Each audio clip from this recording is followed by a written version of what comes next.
Welcome to the fall debut of the First Look seminar. And we were going to have a late pick five late pick five preview show. But Gino Bacola, we have a carryover on opening day going into a big Saturday here at Santa Anita. And not only that, there is so much going on this weekend with the Winning Your Ins and plenty to look forward to, Gino.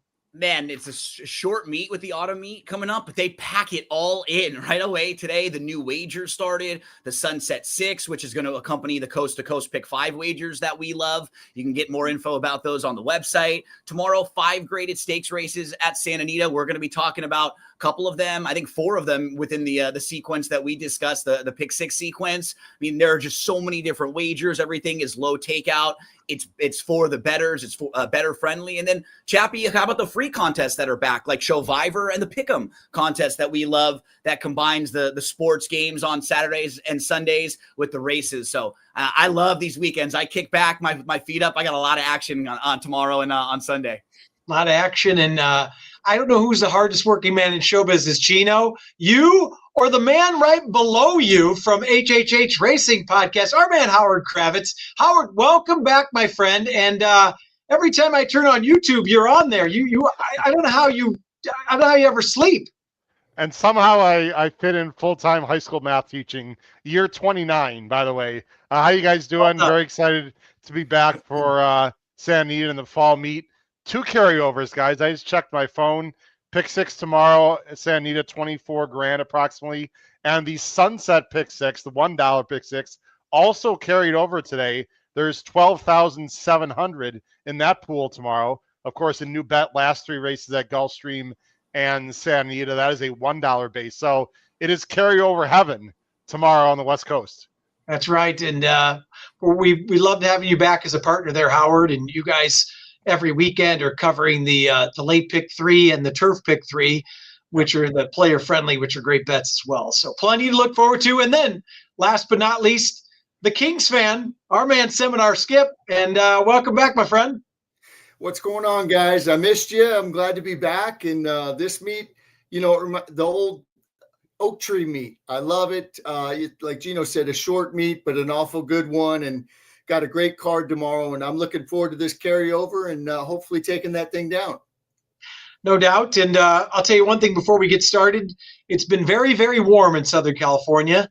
But this weekend, we are in the upper 70s to maybe 80 all weekend, and it is a welcome relief from the heat. And we've had some odd humidity lately, which we never get out here. But I shouldn't be complaining. The weather is always great. So let's get started. Skip, I'm going to start with you. Now, we are going to race 5 because we are going to cover the pick 6, obviously, with the carryover. We've got a bunch of maidens going 6 furlongs. Bob Baffert has a couple on the rail and the 2-hole, the Providence, at the even money favorite on the morning line. What do you think here to kick us off, Skipper? I'm not going to get real cute with this one. I'm going to single Providence. This horse had a brutal trip, racing a mile at Del Mar first out. It was off slow. It had a really wide trip. Going in the first turn was wide. The backstretch was wide. Going in the far turn, it made this big move. It actually maybe got ahead in front. Understandably got tired late, got beat by a nice horse that Intrepido of Jeff Mullins's that I know that they like. That was a really good race considering the trouble and the wide trip. So I love the way that this horse has come back to work. That last one, September 20th, 46 and 3 out of the gate. It never lets a horse by. It looks like, maybe the horse on the outside is going to go by it. But the last 3 works. This horse just keeps finding and just won't let a horse by. So I'm going to single the 1. The only other one that I would maybe mention would be the 5 of Mark Glatt. This horse broke from the rail also at Del Mar. And it broke slow. It kind of squeezed at the start. Then they kind of shoved it from the rail. Got tired late. If you're going to maybe use a couple, maybe you want to throw in the 5. But I'm going to single the 1. Well, he's talking about that horse. That's the one that I'm going to use too. The Plagiarist, who he just mentioned, coming out of the race. That's the key with Christofferson. This is a horse who had legitimate trouble, drew the rail. A lot of the things that Skippy was just pointing out, right? You go inside to outside. Also, if you notice coming out of that race, this horse has really stepped up in the mornings after the race. And if you watch the most recent work on September the 22nd, you can watch it on first.tv. It's actually the best work that this horse has had so far. So now coming out of that debut, maybe this guy is starting to figure things out.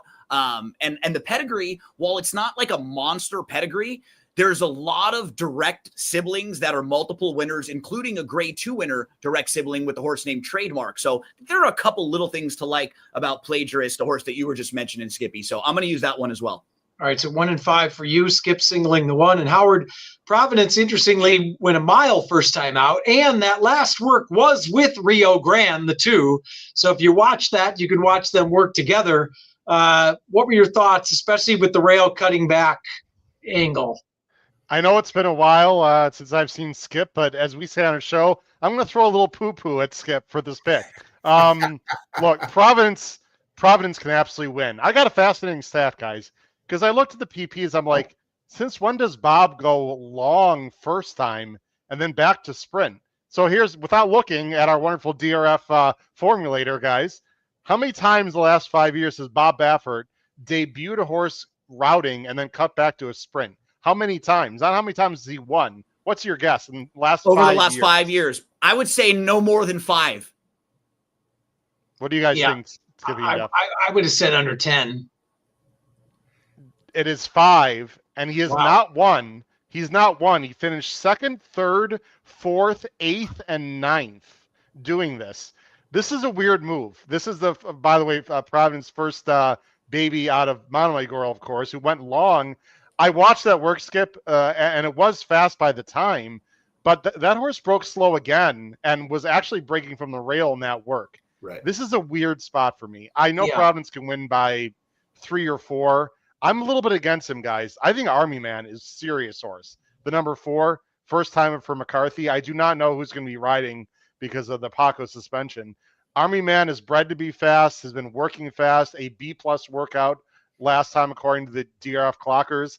And I just don't trust Providence here in this spot for all the reasons I said. I like Plagiarist too. I'm going 4-1-5. I'm going to use all 3. I cannot single Providence here in this spot. I could be proven wrong. We'll see. I'm kind of on Army Man as well. And, the work 2 back on September 14th, maybe second best, but that was with Bust Out, who won impressively at Los Al last weekend. And then the last work was with another first-time starter, but I thought improved quite a bit. And I like the outside draw. And I get what you guys are saying with Plagiarist as well. I'm kind of 4-5 against the 2 Bafferts, but we shall see. That's why we do this. All right. Skippy's got a single. We're already telling him he's crazy, Howard. Chuck I like him it. out. Welcome Why back, do you Howard. guys think he's turning? Why do you guys think he's turning back? I mean, I haven't looked at the condition book. There's got to be a 2-turn 2-year-old race, in the books. I just find this odd. That's all. Because just to kind of go on your point a little bit more, generally, if you saw Bob Baffert or most trainers do that, right away you would think this horse isn't as quick early and they just don't think they're ready to run in a sprint, right? So why, after that one race, would you go long and then cut back? That's just Baffert almost never does that, right? Like if he goes long with the horse, he's going to stay long or he'll build them up.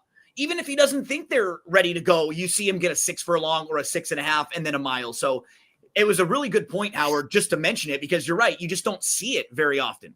Nope. Yeah. Real last thing before we move on. So Paco is definitely not. I didn't know if he was appealing that and he was still running, or I had no idea. He's not running tomorrow. He's not coming out. They are appealing, but it's not going to have an effect on what's going to happen this weekend. Yeah. Oh, okay. Got it. All right. So TBD on that one. All right, Gino, let's move on. And we are already to a graded stakes, and that is the John Henry Turf Championship grade 2, going 1.25 miles. And what are your thoughts in here? We've got a couple. I would say that Stay Hot and Gold Phoenix are going to be fighting for favoritism. What are your thoughts in here? Gold Phoenix, I think, will probably take more money, but Stay Hot is, of the 2 of them, the one that I prefer. What I'm hoping for is that Stay Hot can get a little more of a jump on Gold Phoenix, because that really didn't happen last time. And I think if you're trying to beat Gold Phoenix, you want to get a jump on Gold Phoenix, not try to close with him. So in this race, maybe Stay Hot can get a little more of a jump. That's what I was hoping in playing Stay Hot last time. Got to say, I talked about this race with Howard a few days ago on his show as well. And since then, I spoke with someone who I respect a little too from DRF. David Aragona makes the morning lines from New York, very sharp handicapper. And he actually was kind of warming me up a little bit to a horse that I had been dismissing for a while. This is really not a bad spot for Balladeer to maybe bounce back. If you remember, Balladeer is the type of horse who can get loose out front when there's no other speed in a race. But if you look at Balladeer's recent form, he was going 2 miles at Kentucky. He was going 1 mile and an eighth, and 3 starts back, races where he just couldn't even get to the lead. So those races when he's sitting off the pace, he's never going to be a horse who's tracking and then going to go by you. His advantage is always going to be if he's loose on the lead.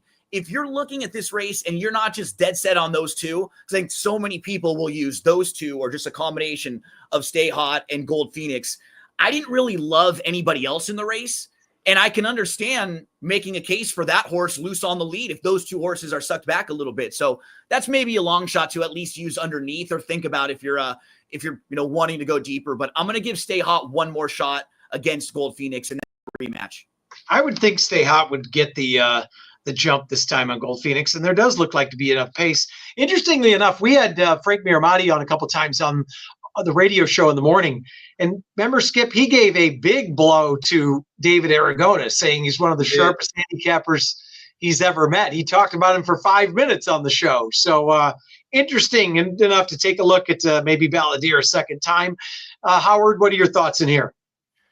Guys, I like Stay Hot quite a bit here. And like I said, we had Gino on Great Race Plays, our show on Thursday nights. Check it out, 9:30 Eastern, where we, like you said, cover the Altar Pick 3 and the Late Pick 3. Guys, Gold Phoenix for several years does exactly what he does, which is run unbelievably in the Del Mar handicap. What, he's won 3 in a row or something incredibly. And then he doesn't run as and then he doesn't run as well in this race, because he's basically prepping for the Breeders' Cup. I mean, he much prefers the beaches of Del Mar over the mountains of the San Gabriels. He is obviously uber talented and an unbelievable training job by D'Amato, but this is not a race that Little Red Feather points this horse to. So I think he's just in there to run around. Yeah. He might win anyway because of his talent, but I like Stay Hot quite a bit. And I'm not a big Mike Smith guy going long on the turf in general, but this there's not a lot in here other than those two. I guess Mondego could be a factor. I like Stay Hot quite a bit. I'm going 6, 5, 7. And if Gold Phoenix wins, I'm probably going to be out of the pick 6, to be honest. Skipper, I know you've been a big Stay Hot fan. I kind of agree with everything Howard just said. I think this is the spot for Stay Hot. What are your thoughts? Yeah, I've been a big Mondego fan. Remember yes, that you have.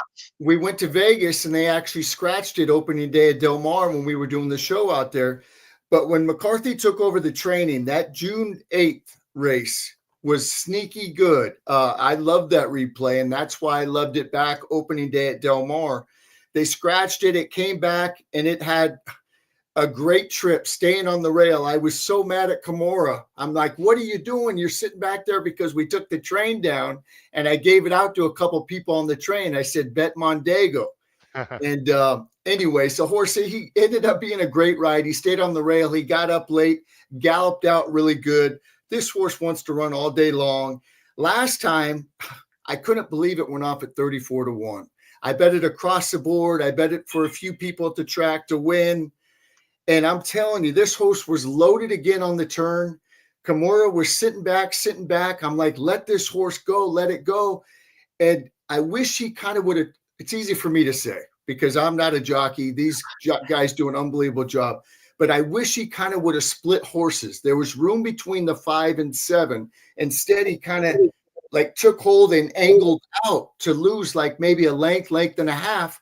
It came running late. It got me a length and 3/4. But I think if he could have got up in there and split those two horses with Stay Hot and Gold Phoenix, actually one of them was I think it was Jonathan Thomas horse. But anyways, Mondego ran huge that day too.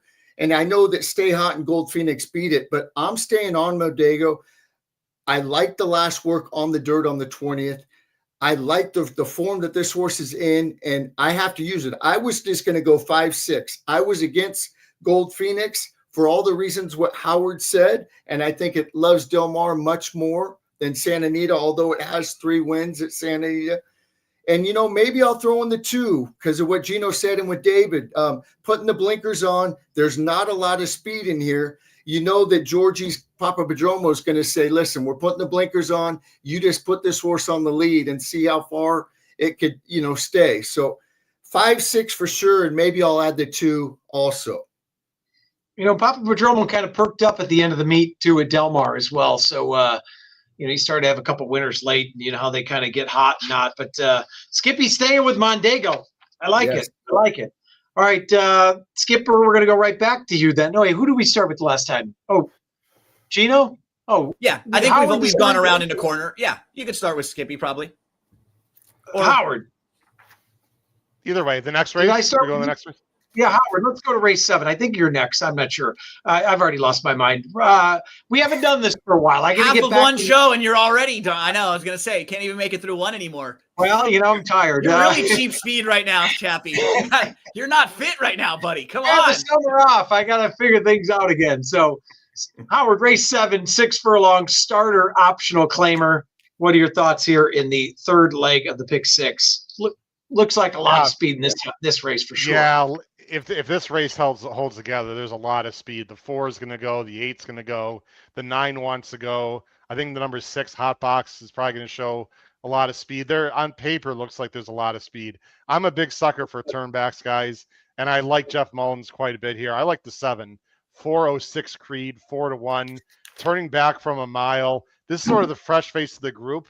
It was new to the West Coast, coming from, I believe that's Western Canada, before coming to Del Mar and trying to get some extra money in that ship and win program, is now acclimated to California, has a nice work on September 21st.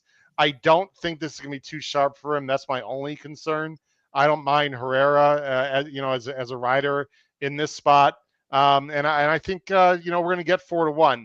My only concern with the 7 is that he is 11 seconds and 5/3. He's more underneath type in general, but this might be the spot where he can sneak up and run down the speed. So I'm going to go 7-3-4. I think Devil Among Us will probably be favored and is probably the best speed with Ayuso. But there's a lot of speed in here. I don't think the number 4 is going to be by himself. I see owned by Battleborn Racing. That's Nick Hines, I believe, guys. But yes, the 4 is 3 for 22.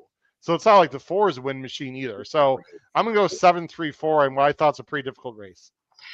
All I can say is I do a tip sheet and I put the 7 on top, and I think you said exactly what I wrote, basically. It looks like it sets up so perfectly for this horse. But this horse settles for a lot of seconds in there, so it scares me a bit. Skipper, you got any other ideas in race 7? Yes, I'm going to spread in here because I just don't know. There is a lot of speed in here. My top play is going to be the 3, Super Now. I love when they go turf to dirt and route to sprint. I think it's going to get a perfect trip in here, sitting back and making that run. I'm definitely going to use the 3 top play. I'm going to use the 1 Kahuna Magic. This horse is 1 from the rail going sprinting. It's a closer with all the speed in here. I just don't see how the speed could just keep going because Devil Among Us is maybe the quickest, but Hot Box with Ricardo Ramirez, he, everything he rides at Low South, he puts on the lead. That horse has got to go. There just is a lot of speed. So I'm going to use the 1. I'm going to use the 3. I'm going to use Hot Box. And then I'm going to use the 7, the Mullins. It does scare me, like Howard said. I like the horse. I like it cutting back. Joint Venture came out of that race to win, but the 11 seconds scare me. Maybe this horse just more of a pack animal. Those pack animals, they just always got to run with somebody. They could pass horses, but they always want to have a horse in front of them to keep, the pack animal. I'm going to use the 9 now, Tiger in my tank also. Baraccio trains this horse. I like the outside draw. This horse has shown in the past that it could come from off the pace a little bit, but Librato Baraccio, he does a great job. And when he gets on fire, you got to use everything that he sends out. So all that being said, I'm going to use the 1. The 3 is my top play. I'm going to use the 6, 7, and 9. All right, so Spreadsville for Skippy. It looks like, as we all said, Gino, a lot of speed. He made a good point on Librado, who's been red hot as of late. What are your thoughts here in race 7? Yeah, this is really a tough race because there's even a horse or two that I didn't mention, and generally not the case when you're sitting third and everyone, the logical contenders have got hit. But the 3 we've hit on a few times, Supernal, just eliminate the turf races. Just look at this horse's dirt form overall. In particular, the dirt sprints, they're very good. It all makes a lot of sense. Should get a nice trip third off the bench. I think the 5's got a little bit of a shot here. Raging Waters, so a horse who actually debuted, had a couple year layoff, about a year and a half layoff. So this horse has some issues, and then another long layoff. Since then, they've dropped down to lower levels, and this horse kind of woke up a little bit. Look at the last 2 races, showed some versatility, was on the lead at Del Mar, 2 back going 6.5, then came from way off the pace at Los Al. The horse who I'm the most interested actually is the 8, because I think the draw could actually give us different tactics with this horse. This is a horse who's the last 3 times in a row has been drawn down on the inside. I think they've been forced a little bit to show speed. Now moving to the outside in this race where there's a lot of other speed, I wouldn't be shocked at all if this horse sat off a little bit. I mean, you can look back and see some of those races in 2024. Actually, both of those races just sitting off a little bit were not bad up north at Santa Rosa and at Golden Gate. So I'm going to give the 8 a little bit of a look. Horse that I think can sit off moving from inside to outside. Good point. Moving from the inside to outside looks like a tough race. All right. Speaking of tough races, Skip, we move on to race 8, 6.5 furlongs down the hill. We all love the down the hill races. This is the Eddie D. We've got a field of 8 and a very contentious field of 8. What are your thoughts here? This is my best bet on the card. I love number 8, First Piece. I love this horse. That horse was training so good going into its last race at Del Mar. It had absolutely no shot. It doesn't want to go 5/8. It loves coming down the hill. It runs first or second every time. I love the outside draw. I love everything about this horse. I think it needed the race. It kind of got squeezed at the start because that's when Reef Runner came over. It had a brutally wide trip. And Mike Smith, after that, he knew he couldn't get up, and he kind of just went back in behind the horses. And it's like maybe they just gave it one that day. It did win this race last year, and they know that it loves the Santa Anita 6.5 down the hill. This is my best bet on the card. I'm singling First Piece. Singling First Piece, 9-2. That is my top pick as well. Howard's already doing a standing ovation, so I know that's his top pick. Gino, what are your thoughts here in the 8th race? Yeah, I respect the outside runner quite a bit, First Piece. The only issue that I have is I actually just think there are maybe 2 or 3 other really interesting horses in the race as well. Like, I don't knock anything that Skippy was saying, but how about Beyond Brilliant, who comes out of that same race? Look at Beyond Brilliant. This is a horse who's a former Grade 1 winner, multiple graded stakes winner. This horse had a 22-month break and is now going to make the 4th start back off the long layoff. And look at the way the progression has happened off the bench. A couple races going a mile. Horse didn't really show a whole lot. And then cutting back to 5 furlongs. This horse can't go 5 furlongs. That's way too short. But was following Reef Runner up the rail, was absolutely flying. Now going to 6.5 furlongs. That could be perfect for Beyond Brilliant. I mean, what's wrong with the 2? Nesso's Last Hurrah. This horse has been in the money, 11 of 13, has won 5 of the last 8 races with 2 seconds and a third, has speed, can sit off a little bit, going to make the 3rd start of the form cycle. We talk about always liking horses with this running style, with the speed going a mile, and then they cut back going 6.5 down the hill. Why can't this horse be right there and be in the mix, taking one more step forward? 2 starts back, he lost to a horse named See Through It, and then See Through It came back to win next time out with a 96 Beyer speed figure over at Del Mar. I think that horse is very live as well. So, yeah, I don't knock First Piece. I just think I need maybe 2 others in here, those 2 that I mentioned. I'm very much against Reef Runner, who should not have been disqualified in that last race, first and foremost. Like, that was a brutal DQ. But I think that is the difference we talk about with the 5 furlong turf and the 6.5. That's a big difference going down the hill versus that flat 5 furlongs. And that's all that Reef Runner has ever done. First 2 starts were 6.5 and 7 on the dirt. Since then, every race has been 5 and 5.5 furlongs. And I think only one, the wins came at 5.5. All the others were even at the straight 5.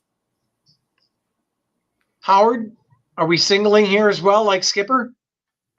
Skip's my new best friend. I'll tell you what, guys. I love. You First hated Piece him at here. the beginning of the show. No, I know, but look, sometimes you love, sometimes you hate. That's the way it goes here. I don't need to expound on what Skip said. Everything that Skip said is exactly right.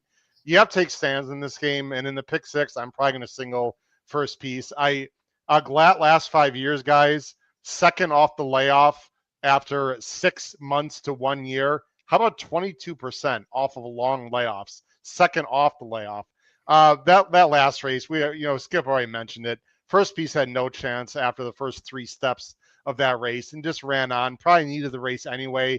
Probably wants to go longer anyway. If Smith works out the right trip, this is in Mark Glatt, I trust. I think First Piece is tons the class in this race unless someone really steps up. I agree completely with Gino on the reef runner situation. I suppose he can win, but I'm against him for all those reasons. I am all in here on First Piece, at least horizontally in my larger place. All right. I'm 2, 4, 5, 6, 8. Gino's using a couple, and the bottom 2 are singling here. I like it. All right, Gino, back to you. We are on to race 9. This is the Grade 1 Goodwood, and expect to get a lot of play, obviously, out of First Mission and Full Serrano. Do you see anything else besides those 2? Yeah, I'm going to use at least one other horse. Those are the 2 horses to beat for sure. The 4 First Mission, he's a multiple graded stakes winner. He looks really good on paper. His first 3 races this year, they're all very, very good. They all make sense. He was second or third in the Razorback. He was just beat a neck. That was his first start since August. No knocks on that one. Comes back and wins the Oaklawn Handicap. Awesome effort. 109 buyer. Really good effort. Then the Stephen Foster, third behind Mindframe and Sierra Leone. I have no issue with that. Those are maybe the top 2 older horses, if not 2 of the top 3 to 5. That last race was so disappointing as the heavy favorite at Monmouth Park with absolutely no excuses. He did not look comfortable throughout that race. He was needing to be asked way more than normal just to keep up early on in the race. When Surface to Air came up to him, he went right past him. And then this guy tried to battle back a little bit. And that's what's really scary to me about playing him in here, because on paper, he's much more accomplished than everybody else in the field. Maybe you want to say Full Serrano, who won the Breeders' Cup Dirt Mile, but overall, he's got a very good body of work from the last couple years. That is a scary race to play a horse off of who's going to be less than 2 to 1. So I'm a little worried. I do respect the speed of the outside of Full Serrano, but the horse that I like in here a little bit is Nevada Beach, the number 5. I think this horse has a massive, massive shot in here, because if Full Serrano gets beat, I think one of the Baffert horses goes with him early. Maybe it's Gaming, maybe it's Privman. There are 3 of them in here. I hope that they're quick enough to keep up with Full Serrano early, because he's very fast. He might just be faster than them, even if they're going at it their best. But Nevada Beach has been working with Privman in the morning, and he worked better than him most recently. Heads up. And when you're just thinking about the trips that they could get, Nevada Beach can run all day. He has no problem at 1 1/8. He would have no problem going 1 1/4. He's still figuring things out. He's lightly raced. I just think he's going to be the one that sits off. And if somebody else goes with Full Serrano, or Full Serrano just isn't quite as sharp, or maybe needs another race, I actually think Nevada Beach is the one that takes advantage. And he's probably way too high on his morning line. If he's 6 to 1 or above, that's probably fair and more like where he should be in a spot like this. Gino makes a good case for Nevada Beach. I expect to pick that horse third in my tip sheet besides the 2 obvious ones. Howard, your thoughts here? Guys, I'm a big fan of First Mission. I've seen this horse run literally every time in his career. I want to push back a little bit on something that Gino said. I like Florent Drew in general, and I don't like to rip on jockeys because they have a very dangerous, tough job. That was an awful ride last time. He had to go to lead. It was a small field. There was not a lot of speed in the race.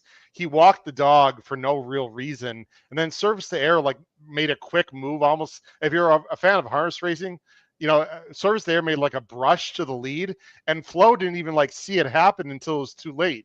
First Mission is not a push button horse. It takes him a little bit while to get going. He's more a little bit one pace, and if you look really carefully at First Mission's PPs, gentlemen, he is much better tracking off the lead. He is not best on the lead. And in this race, there's no way he's going to have the lead with all this speed. Unless he doesn't take to the San Anita surface, I think he's a very, very likely winner. I think he's much better than he's shown. I do not lately. I don't know who's riding, but if he's a few lengths off, stalking the speed, I think he's tons the class here, unless Full Serrano gets loose. If he gets loose, obviously he can win. I'm not getting cute. To me, it's one of those two. And I'm just going to chalk out with First Mission, who, again, I think has not gotten very good rides in his last two. It is much better than it looks on paper. All right. Good info. Skipper, what are your thoughts here? Full Serrano is definitely going to be on my ticket. That race, listen, I know it didn't beat anything, but the way that it did it was very, very impressive. Sadler was talking about maybe if this horse was okay, that they were going to run it in the Pacific Classic. Obviously, that didn't happen. It should improve off that race. I don't like the outside draw with all the Baffords. One of them are going to try to go. Maybe Full Serrano's too good or too fast. I'm going to use First Mission also. I didn't like the ride either, and I don't like Howard said, these jockeys have a tough job, and they're on the back of these 1,100 pound animals, and we've seen just with Brian Hernandez going down the other day.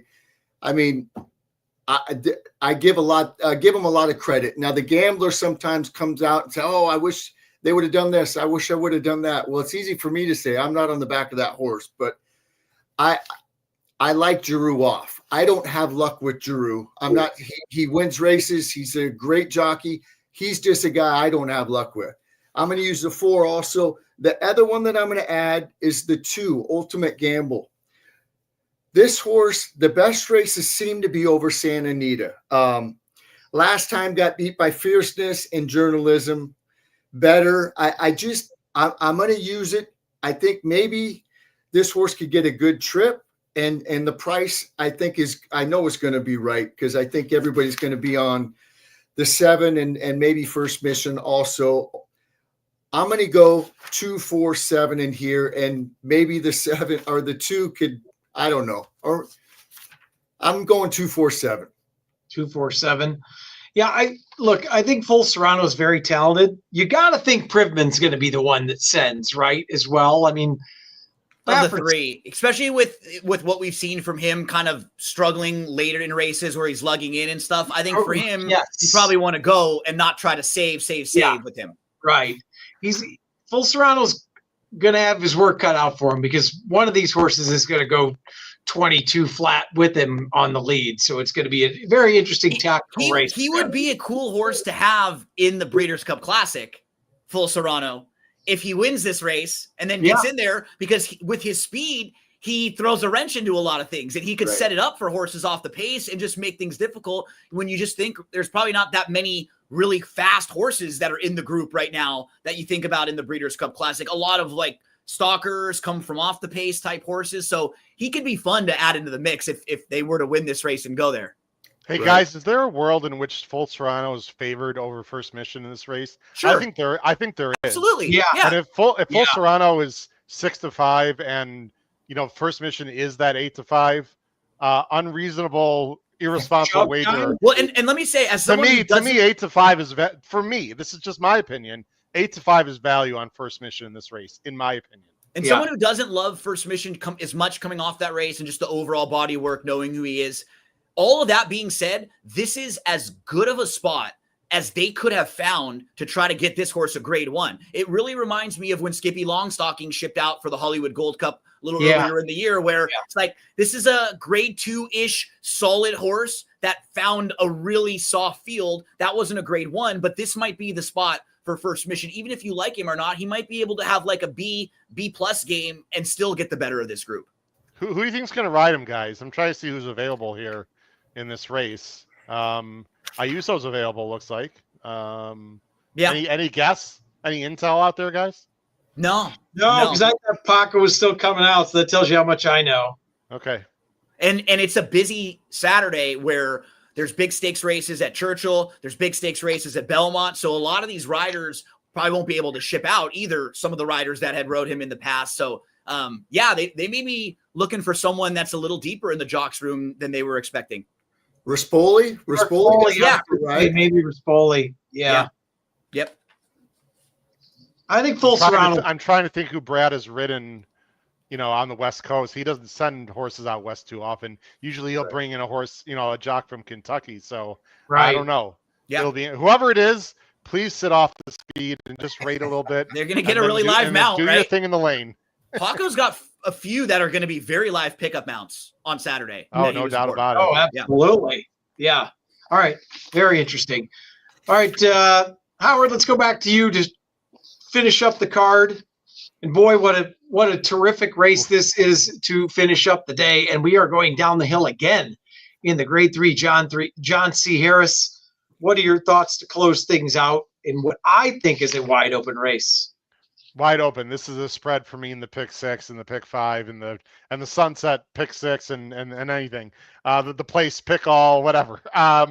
Very tough race. Very tough race. I like Castelou. I'm going to go with Castelou the 6 here for Baffert. Interestingly enough, for a 13 horse down the hill turf sprint, I don't think there's a ton of early speed in this race actually. And I like Castelou turning back. She's tactical. She's going to get a nice trip here. There's not a lot of outside speed. And I mentioned that because we all know the outside posts are actually better going down the hill. But I don't see a lot of speed from the outside that can, get to that small right-hand bend first. So I think Castle's going to be in the mix. She fits. I think she's got a little bit of class. She's facing tougher horses. It's a soft pick. Warming would have been my top choice, the number 1. But I don't like the 7-2 morning line. She had a ridiculous trip last time. If you watch that replay against Mayday Ready and better horses out east, she got steady like 3 or 4 times, guys. And then she was facing Fionn 2 back. I mean, Warming is probably the horse to beat. And we know Gino and I talked how good Grand Motion's been shipping horses out to Santa Anita. But guys, this horse is going to be like 5-2 in a wide open field. Like from the rail, coming from way out of it. Right. Yeah. Going 6.5, never been down the hill. Like there's just a lot of question marks. I'm going, I'm using Warming. I'm going 6-1-4. I'm also going to use the 9 Eiffel, who I know Gino's going to talk about. I've got 4 other horses as C's in an ABC ticket. I could easily go 7 or 8 deep in this race, but I'm gonna go with Castelou here in a soft choice. Skipper, many ways to go here. What are your thoughts in this wide open full field to end the day? It's a spread race for me too. So I got to map the ticket out where I could afford them all. The 1 is a horse to beat. Bad trip last time, pulled hard. Those are much better races than what it's in right now. But it is coming down the hill the first time, breaking from the rail. But when Grand Motion, Howard said it, when he ships out, he means business. I mean, he wins. Last year is 5 for 15. And he won both of the graded stakes races at Del Mar for the fillies that he shipped out. So he just has a really good sense of where these horses fit, especially in the graded stakes races. Right. I'm going to use the 4, Innovative. This horse, it got beat 2 back with Thought Process. That's a really good D'Amato horse, as we all know out here, and Howard knows too.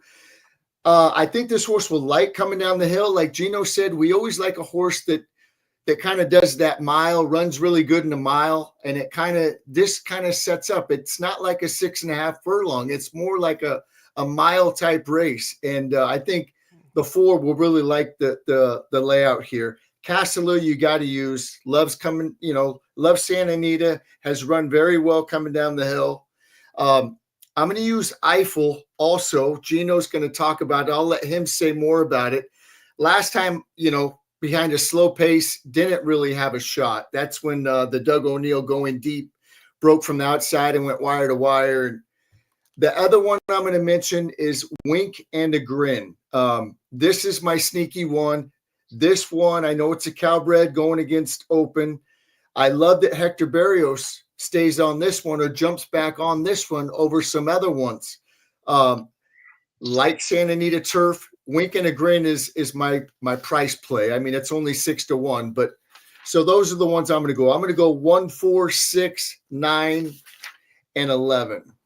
Okay, 1, 4, 6, 9, 11. I agree with you. And wink and a grin. Interesting because Barrios looked like he had plenty of options there, and he chose the 11. And I think the other sneaky one is the outside horse, Me So Fancy for Leonard Powell at a big giant price.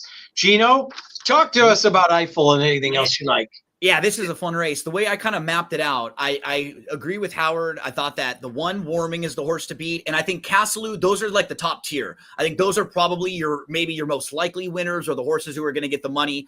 And then for me, I had a group of 3 horses that I'm all really curious about betting if they're the right prices. And I want to have them on my tickets. I know we all are excited a lot to be alive in the big wagers coming into the closeout race. But this is the type of race that I really want to bet individually because there's going to be 1 or 2 horses that's gets forgotten about and that floats up and that all of a sudden is like 12-1 and shouldn't be, right? Yeah. Is it a horse like the 4 Innovative, who we've mentioned, that floats up a little bit? Maybe not. Looks pretty good on paper coming off that win. I think very solid. The 9 Eiffel has had legitimate trouble all 3 times. So won the debut with trouble. Second start was just out to the outside of stablemate Innovative, who was actually favored that day, was Eiffel, and then came back in the most recent start, got caught down on the inside in a race that was won by a huge long shot on the lead. There was absolutely no pace.